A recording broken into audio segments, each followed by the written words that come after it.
چلتے کہ وہ ہے قدرہ تیرا دھارے چلتے ہیں عطا کہ وہ ہے قدرہ تیرا تارے کھلتے ہیں سخا کہ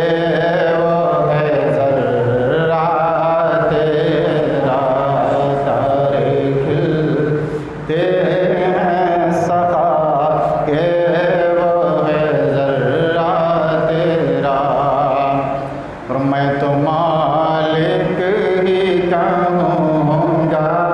کہ ہوں مالک کے حبیب میں تو مالک ہی کہوں گا کہ ہوں مالک کے حبیب میں تو مالک ہی کہوں گا کہ ہوں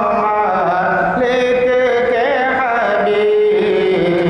یعنی محبوب و محب میں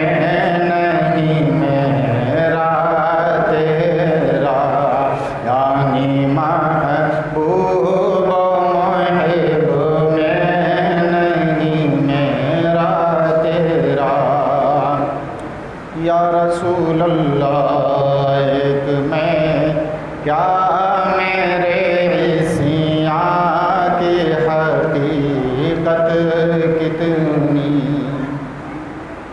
ایک میں کیا میرے عیسیٰ کی حقیقت کتنی ایک میں کیا میرے عیسیٰ کی حقیقت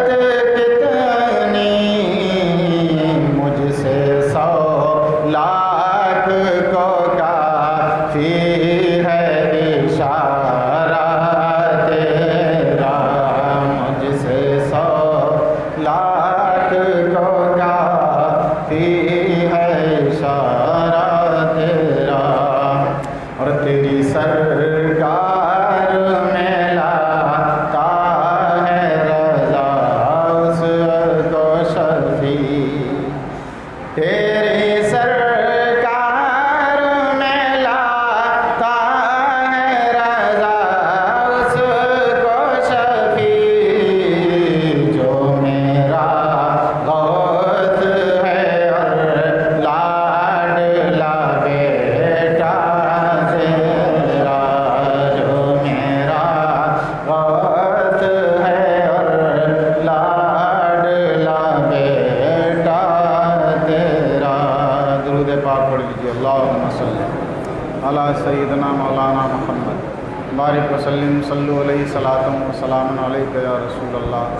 یا نبی اللہ یا حبیب اللہ جیسا کہ آپ سبھی حضرات جانتے ہیں سیدی سرکار اعلیٰ حضرت عظیم البرکت رضی اللہ تعالیٰ عنہ کا عرص مبارک چل رہا ہے اور آج آخری کل 2:38 پر ہوگا اس میں جو بھی شرکت کرنے والے ہیں ان حضرات سے گزارش ہے کہ شرکت کریں اور چونکہ موسم سرما ہے اور اس پر بارش کا بھی موسم ہے موسم گرما ہے اور اس پر بارش کا موسم ہے اور لگاتار بارش ہو ہی رہی اور ایک مشاہداتی بات یہ بتائیں کل اپنے یہاں حتی المقدور اچھی خاصی بارش ہوئی لیکن جب بریلی میں پہنچے شام کو تو بریلی میں بارش نہیں ہوئی دن میں بھی بارش نہیں ہوئی اور ہو سکتا ہے تو آج بھی اپنے یہاں بارش ہو رہی ہو وہاں بارش نہ ہو رہی ممکن ہے اور یہ ایک عالمی عرس ہوتا ہے ایک علاقائی عرس ہوتے ہیں کریا جو ہے کیا ہے کہیں دادا میاں کا ہے تو کہیں کہیں ہے یہ عرس جو ہے کیا ہے وہ ایک عالمی عرس ہے کہ جس میں سارے عالم سے پوری دنیا سے لوگ شرکت کرتے ہیں اور سیدی سرکار اعلیٰ حضرت رضی اللہ تعالیٰ عنہ سے اپنی عقیدت و محبت کا اظہار کرتے ہیں۔ اور یہ مثال مشاہداتی ہے کہ چراغ تلے اندھیرا، وہ اندھیرا رہتا بھی ہے، قرب و جوار والے نہیں پہنچتے، اور پہنچتے بھی ہیں قرب و جوار والے۔ تو میری گزارش ان حضرات سے یہ ہے کہ وہ جب اس موقع پر عرس اعلیٰ حضرت میں پہنچیں تو درگاہوں پر جانے کی کوشش نہ کریں۔ آپ کے لیے اور مواقع ہیں، آپ پہنچیے۔ بیرون ممالک سے بڑی بڑی دور سے لوگ آتے ہیں جنہیں سال میں ایک مرتبہ موقع ملتا ہے۔ آپ کا ہر 8ویں دن بریلی شریف جانا ہوتا ہے، تھوڑا سا وقت نکال لو اور درگاہ شریف پر حاضری کر سکتے ہو۔ اچھا، درگاہ شریف پر حاضری کرنے کا معاملہ چونکہ یہ بھی مختلف ہی ہے، کچھ تو قائل ہیں کہ درگاہ پر جانا چاہیے، کچھ اس بات کے قائل نہیں ہیں، قائل ہی نہیں کہ درگاہ پر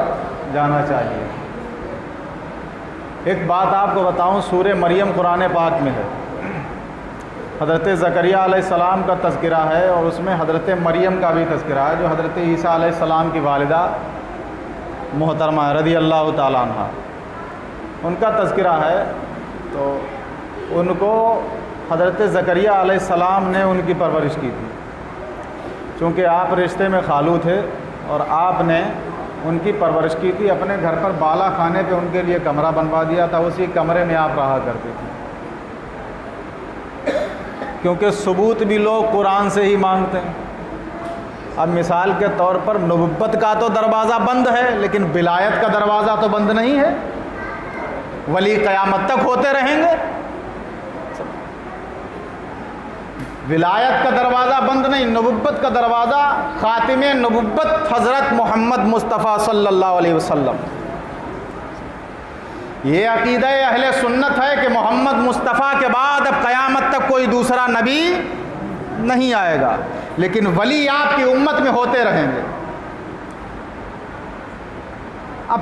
ظاہر سی بات ہے، جو اس دور میں پیدا ہوا، قرآن 1400 برس پہلے نازل ہوا،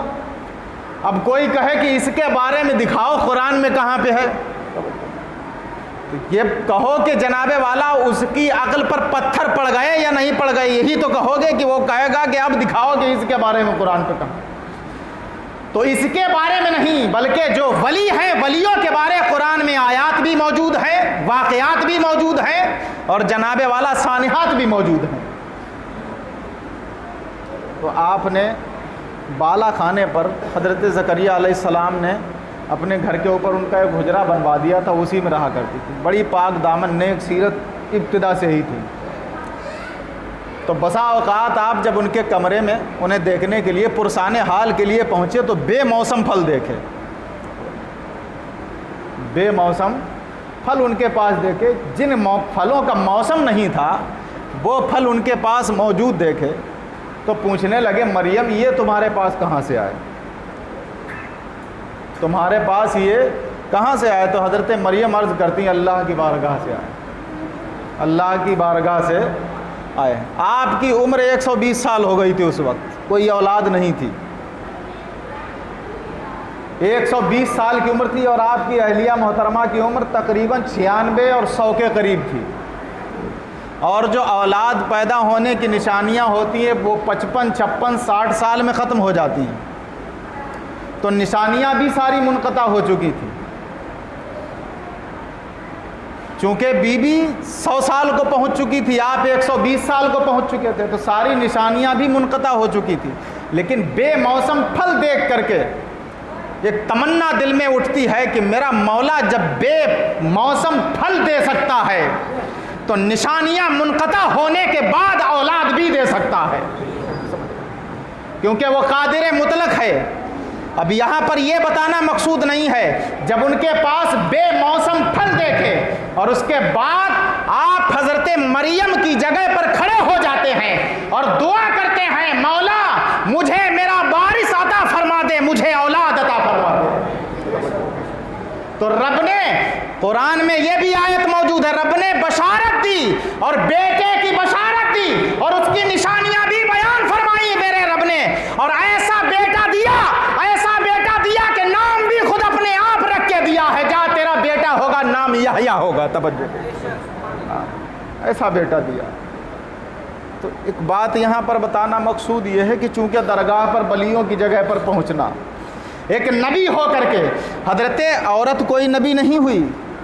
حضرت مریم کو آپ ولی کہہ سکتے ہیں، ولیہ تھیں رب کی، نبی نہیں تھی۔ ایک نبی ولی کی جگہ پر کھڑے ہو کر کے اولاد کی دعا کرتا ہے، رب درجہ قبولیت عطا فرماتا ہے۔ میرا عقیدہ ہے کہ اگر اولیاء کی بارگاہ میں پہنچ کر کے رب سے دعائیں کی جاتی ہیں، وہ دعائیں درجہ قبولیت کو پہنچ جاتی ہیں،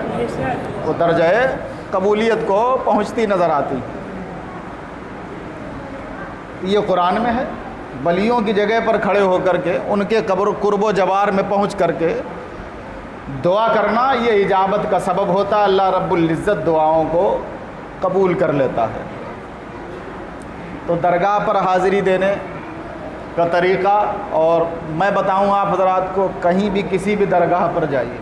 جو اہل سنت والجماعت کا مسنون طریقہ ہے درگاہوں پر حاضری کا، وہ یہی ہے کہ ظاہری حیات میں آپ جو ہے کیا ہے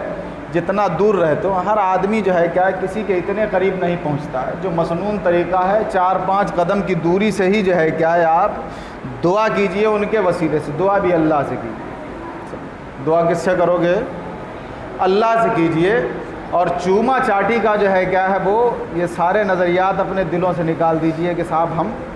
جا کر کے درگاہ کو چومنے، کچھ لوگ جو ہے کیا ہے جس طرح جو ہے کیا ہے مشرکین غیر مسلمین اپنے بڑوں کے پیر چھوتے ہو، کوئی درگاہ پہ چھو کر کے کوئی پیر کوئی ہاتھ سینے سے لگاتا ہے، تو یہ مشابہت بالمشرکین ہوتی ہے۔ ان چیزوں سے بچیے اور چوما چاٹی کے بالکل قریب نہ جائیے۔ سیدی سرکار اعلیٰ حضرت سید ایوب صاحب بیان فرماتے ہیں کہ ایک جناب حضرت سیدی سرکار اعلیٰ حضرت رضی اللہ تعالیٰ عنہ اپنے قدم جو ہے کسی کو چومنے نہیں دیتے تھے، حالانکہ اپنے پیر کے قدم چومنا، اپنے استاد کے قدم چومنا یہ جائز ہے، چوم سکتے ہیں، لیکن حیات ظاہری میں چومیے آپ، حیات باطنی میں پھر درگاہ کے بوسے لینا منع ہے۔ کسی بھی اہل سنت والجماعت کی کتاب میں اٹھا لیجئے، درگاہ کے بوسے لینا منع ہے، ان سے لپٹنا اور سجدے کی حالت بنا لینا، اور کسی استاد یا پیر کے آگے بھی ایسے جھکنا کہ جو سجدے کی صورت پیدا ہو جائے، یہ بھی منع ہے۔ سجدے کی صورت پیدا نہیں ہونا چاہیے۔ استاد کے آگے سر جھکا لینا ادب ہے، ہاتھ باندھ لینا ادب ہے، پیر کے آگے ہاتھ باندھ کر کے کھڑے رہیے، بیٹھیے نہیں، یہ سب ادب کے درجے آتے ہیں۔ لیکن یہ صورت بنا لینا کہ سجدے کی صورت پیدا ہو جائے، بالکل ممنوع ناجائز ہے۔ کبھی بھی کوئی پیر، کوئی استاد کسی کے آگے بھی جو ہے کیا وہ سجدے کی صورت، معاذ اللہ رب العالمین، ایسی خانقاہیں بھی ہیں جہاں پورے سجدے ادا کیے جاتے ہیں، اور اس میں بھی صاحب کیا کہا جاتا ہے کہ صاحب ہماری نیت سجدہ کرنے کی تھوڑی ہے، ہم جب نیت کریں گے تب سجدہ ادا ہوگا۔ ارے غلاظت کھا لو اور کہو کہ ہماری نیت غلاظت کھانے کی تھوڑی ہے، ہم تو جب نیت کریں گے تب غلاظت کھانا ہوگا۔ ارے غلاظت کھائی تو پیٹ میں پہنچی جائے گی، تو پھر اس پر مزید یہ تعویلیں کرنا کہ ہماری نیت سجدے کی نہیں ہے۔ سجدے میں تو یہ ہوتا ہے کہ ناک رکھتے ہیں، پیشانی رکھتے ہیں، پیر زمین سے جماتے ہیں، ہماری سجدے کی نیت نہیں ہوتی۔ یہ تعویلیں بیجا ہیں، اللہ کے یہاں یہ تعویلیں مقبول نہیں ہوں گی۔ جناب والا سجدے کی صورت سے بچیے، اولیاء کی بارگاہ میں جب حاضری دیجیے دست بستہ کھڑے ہو جائیے، 2-4 قدم کی دوری سے کھڑے ہو کر کے جو بھی آیات قرآنیہ یاد ہو پڑھیے، اور ان کے وسیلے سے اللہ سے دعا کیجیے، ان کے وسیلے سے اللہ سے دعا کیجیے۔ یہی اہل سنت والجماعت کا طریقہ ہے۔ تو سیدی سرکار اعلیٰ حضرت عظیم البرکت رضی اللہ تعالیٰ عنہ حضرت سید ایوب صاحب قبلہ جو آپ کی بارگاہ میں رہا کرتے، فرماتے ہیں کہ ایک جناب آپ سرکار اعلیٰ حضرت کسی کو اپنے پیر جو ہے کیا وہ چومنے نہیں دیتے تھے، چومنے نہیں دیتے تھے، اور ویسے مسافہ کرتا تو سب سے مسافہ کرتے، لیکن پیر چومنا بہت ہی گراں گزرتا تھا۔ ایک جناب آئے اور بائیں طرف سے آ کر کے آپ کی نظر نہیں پڑی اور انہوں نے آ کر کے جلدی سے آپ کے پیر چوم لیے۔ حیات اعلیٰ حضرت میں مولانا ظفر الدین صاحب بہاری رحمۃ اللہ تعالیٰ علیہ فرماتے ہیں کہ آپ کے پیر جب چوم لیے تو سرکار اعلیٰ حضرت نے فرمایا کہ تمہارا میرے پیر چومنا اس سے بہتر تھا کہ تم میرے سینے میں نیزہ چبو دیتے اور سینے کے آر پار نکال دیتے۔ اتنی اذیت کا اظہار کیا کہ تمہارے ان پیروں کے چومنے سے مجھے اتنی تکلیف ہے، چونکہ جب بندہ پیر چومتا ہے تو ہو نہ ہو جناب والا سجدے کی صورت پیدا ہو جاتی ہے۔ امام احمد رضا کی نظر دیکھیے، کہتے ہیں کہ تمہارے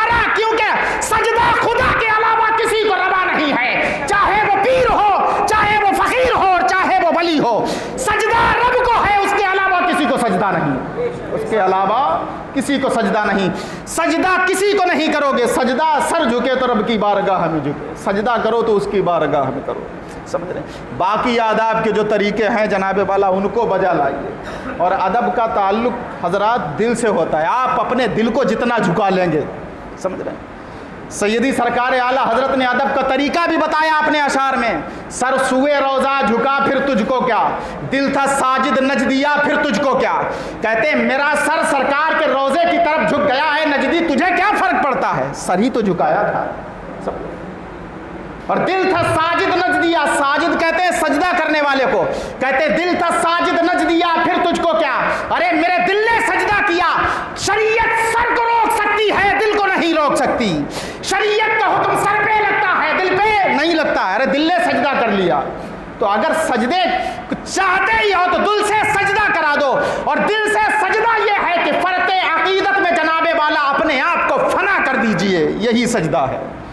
فرط عقیدت میں اپنے آپ کو فنا کر دینا، یہی کیا ہوتا ہے، سجدہ ہے، سر سوئے روضہ جھکا پھر تجھ کو کیا، دل تھا ساجد نج دیا پھر تجھ کو کیا، اور ان کے بیٹے سیدنا مفتی اعظم ہند فرماتے ہیں سنگے درے جانا پہ کرتا ہوں جبیں سائی، جبیں کہتے ہیں ماتھے کو پیشانی کو، سنگے درے جانا پہ، سنگ کہتے ہیں عربی میں پتھر کو، اور جانا اپنے محبوب کو کہا جاتا ہے، سنگے درے جانا پہ کرتا ہوں جبیں سائی، اپنے محبوب کے در پر میں نے اپنی جبیں سائی کر دی، سجدہ نہ سمجھ نجدی سر دیتا ہوں نذرانہ، سجدہ نہ سمجھ نجدی سر دیتا ہوں نذرانہ، تو جناب والا اس سے بھی لوگ کہتے ہیں دیکھیے مفتی اعظم ہند نے کہا ہے کہ ہم نے تو سر نذرانے میں دے دیا، تو ہماری تو نیت یہ ہوتی ہے کہ ہم تو سر اپنا نذرانے میں دے رہے ہیں، ہم کوئی سجدہ تھوڑی کر رہے ہیں، تو وہ سجدہ یہ نہیں بیان کیا ہے کہ سر جھکا دے جناب والا، وہ دل کا سجدہ ہے کہ ہم نے اپنا دل جھکا دیا ہے، اب تو کیا کر سکتا ہے، حکم تو سر پر لگایا جائے گا، دل پر نہیں لگا سکتے۔ درود پاک پڑھیے، اللہم صلی علی سیدنا مولانا محمد بارک وسلم، صلو علیہ صلاۃ و سلام علیک یا رسول اللہ یا نبی اللہ یا حبیب اللہ۔ اور سیدی سرکار اعلیٰ حضرت عظیم البرکت نے فرمایا ہے کہ میں وہ شہد کی مکھی ہوں، توجہ دیں، میں وہ شہد کی مکھی ہوں کہ جس کے شہد کا بھی کوئی جواب نہیں اور اس کے ڈنک کا بھی کوئی جواب نہیں۔ کیا کہا ہے؟ میں وہ مکھی ہوں کہ جس کے شہد کا بھی جواب نہیں ہے اور جس کے ڈنک کا بھی جواب نہیں ہے، جنہیں شہد ملتا ہے عقیدت بن جاتی ہے، اور جن کے ڈنک لگتا ہے وہ منافق بن جاتا ہے، وہ منافق بنتا نظر آتا ہے، باغی بنتا نظر آتا ہے جناب والا۔ سیدی سرکار اعلیٰ حضرت عظیم البرکت نے انبیاء کی شان کو اجاگر کر دیا ہے، دلوں تک پہنچا دیا ہے، سنی کے گھر گھر تک نعت مصطفیٰ کو پہنچا دیا ہے، ختم نبوت کو پہنچا دیا ہے، علم غیب مصطفیٰ کو پہنچا دیا ہے کہ جو ہو چکا ہے جو ہوگا حضور جانتے ہیں، تیری عطا سے خدایا حضور جانتے ہیں، یہ احسان بھولا نہیں جا سکتا۔ ہند کا ابو حنیفہ ہے امام احمد رضا جناب والا، سیدنا امام اعظم ابو حنیفہ کی نیابت کا جو درجہ اس دور میں 100 سال پہلے جو درجہ امام احمد رضا کو فقاہت میں ملا ہے، وہ درجہ جناب والا کسی اور کو نصیب نہیں ہوا، یہ میرے رب کا کرم تھا اور سرکار کی عطا تھی۔ درود پاک پڑھیے، اللہم صلی علی سیدنا مولانا محمد بارک وسلم، صلو علیہ صلاۃ و سلام علیک یا رسول اللہ۔ اور مزید بتا دوں حضرات گرامی، فتاوی رضویہ ایک کتاب ہے، 1400 کتابیں سیدی سرکار اعلیٰ حضرت نے لکھی ہیں، اور 55 زبانوں پر جناب والا، ایسا نہیں کہ صرف زبان جان لینا، 55 زبانوں پر قلم چلانا بھی جانتے تھے جناب والا، 55 زبانوں پر قلم چلانا جو بندہ جانتا ہو، زبان سیکھ لینا۔ آپ سے کہا آپ اردو بول لیتے ہیں، لیکن اردو میں کوئی کتاب تحریر کر دیجیے، آپ نہیں ہو پائے گا۔ 55 زبانوں پر آپ کو جناب والا ایسا دسترس حاصل تھا کہ آپ اس پر قلم چلانے کی حیثیت رکھتے تھے، اسی لیے جناب والا عاشق نے کہا ہے وادی رضا کی کوہ ہمالا رضا کا ہے۔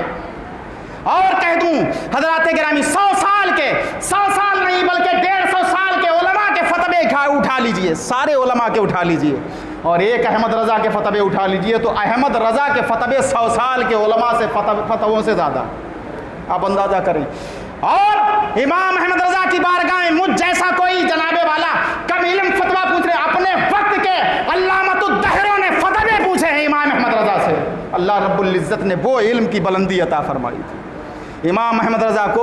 وہ علم کا درجہ عطا فرمایا تھا کہ جو علامہ وقت کہلاتے تھے ان کے بھی فتاوی رضویہ اٹھا کر کے دیکھ لیجئے جناب والا، جب استفتاء میں نیچے نام دیکھو گے کہ سوال پوچھنے والا تو فلاں مولوی صاحب، فلاں عالم صاحب جو اپنے علاقے کے جید عالم کہلاتے تھے، علماء کہلاتے تھے، جن کے علم کے ڈنکے بجتے تھے، وہ امام احمد رضا کی بارگاہ میں زانوئے ادب جھکاتے نظر آتے ہیں۔ اسی لیے کہا ہے وادی رضا کی کوہ ہے ہمالا رضا کا ہے، جس سمت دیکھیے وہ علاقہ رضا کا ہے۔ اس وقت جناب والا کوئی بھی جو لوگ باغی ہیں اور بغاوت کرتے ہیں، جب مسائل کی بات آتی ہے تو امام احمد رضا کی ان کے شاگردوں کی کتابوں سے ہٹ کر کے مسئلہ نہیں ملتا ہے، سمجھ رہے ہیں؟ ان کی اور ان کے شاگردوں کی کتابوں سے ہٹ کر کے بغاوت کرتے ہیں، لیکن مسئلہ بھی انہی کی کتابوں سے بتاتے نظر آتے ہیں۔ پھر تو بغاوت کیوں کرتے ہو میاں؟ سمجھ رہے؟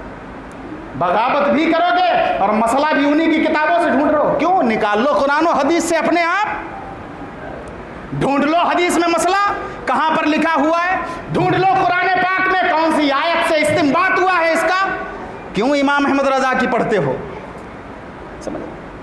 تو جہاں مسائل دینیہ میں ضرورت پڑتی ہے، اگرچہ محبین بھی اور مخالفین بھی فتویٰ امام احمد رضا کی کتابوں میں ڈھونڈتے نظر آتے ہیں۔ درود پاک پڑھی، اللہم صلی علی سیدنا مولانا محمد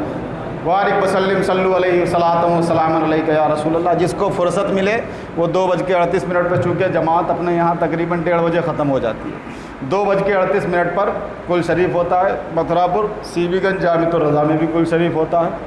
جو سیدی اختر رضا خان اظہری میاں صاحب کا قائم کردہ مدرسہ، اس میں بھی سیدی سرکار اعلیٰ حضرت کا کل شریف ہوتا ہے، اور اسلامیہ انٹر کالج تو مشہور زمانہ ہے، اس میں بھی ہوتا ہے۔ تو جس سے بھی شرکت کی کوشش ہو سکے وہ کرے، اور بعد جمعہ یہاں بھی کل شریف کی رسم انشاءاللہ ادا کی جائے گی، آپ حضرات اگر چاہیں تو اس میں شرکت فرمائیں۔ استغفر اللہ ربی من کل ذنب و اتوب الیہ۔ جن حضرات نے سنت ادا نہیں کی، سنت ادا کر دیں۔